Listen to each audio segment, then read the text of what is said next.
I don't think I have a very sad testimony, but as I was sharing, I was looking around the room and every single person was crying. And I was like, whoa, what is happening? I'm about to cry right now.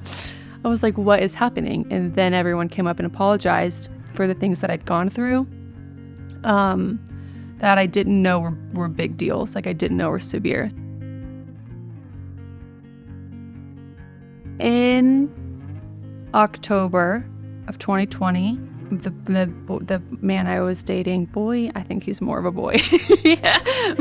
My boyfriend at the time sexually assaulted me, and I was raised that I would go to hell if I had sex before marriage, but it didn't seem like it counted because it's not something that I wanted. That was when I became angry at God, because not only did that happen to me, but the person that it happened with is no longer part of my life, and I was like set on him being the person that I would marry just because I didn't want there to be any shame. I just spent that summer drunk or high each weekend because I didn't want to feel what I was feeling, and I felt like the prompting of the Lord to be like I've got you, like lean into me, rest in me, and I thought that it would be too hard to do that, and I just wanted to numb it all. Then when I moved to California, my roommates that I lived with were like, we're going to the Stirring, which was the church I went to. And I literally stood in church like this the first time because I did not want to be there at all. My walls with other people, it's really easy for me, I think, to be transparent but not vulnerable.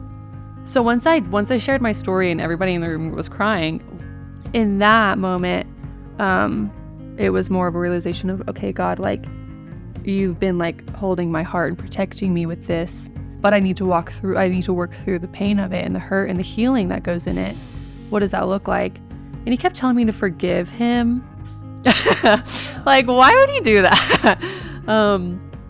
And I did not want to, like, because I knew it had to be like I couldn't just forgive him in my heart. It had to be like I had to call him and forgive him. And the pastor, when he was speaking, talked a lot about like there's true freedom and forgiveness, and I don't think I've ever experienced how real that was until I had that conversation with him.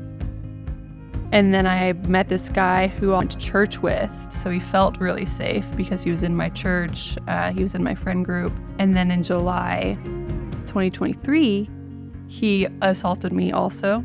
And his mentor in the church was the pastor, and he told me that the pastor knew. So then I could feel the walls just like building of like, okay, not only like do I not trust men again, but I don't trust the church.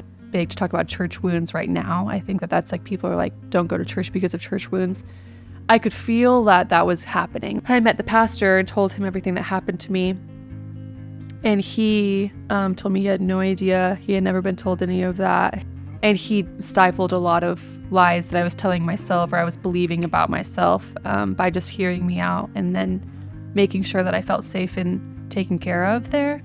And I was able to worship the Lord after that and not think that I didn't matter, that I didn't have value. I don't know what I would trust in if I didn't trust in the Lord. I don't know what I would hope in if I didn't hope in the Lord. I think that He is the only answer to like what you can put your hope in and what you can put your trust in. And I found that to be true because I've tried other things and it hasn't worked out. I also have learned like in the healing that like obeying the Lord is like really pivotal to growing with Him and in Him. And I'm trying to put into practice of trusting Him. That's been an everyday choice also. For a while I was like, how am I supposed to move on with my life? But I think the fact that I've been able to grow closer to the Lord, closer than I've ever been, and walk in freedom with forgiveness is not something that I would take away from the experience. I lived a life of a lot of joy, not a lot of pain and tragedy until my adult life. And so having to kind of relearn how to, I guess, have the fruit of the Spirit of joy in an everyday part of my life. Now it's like I have to wake up and choose to forgive and choose to trust and walk with the Holy Spirit because I want to, not because I have to.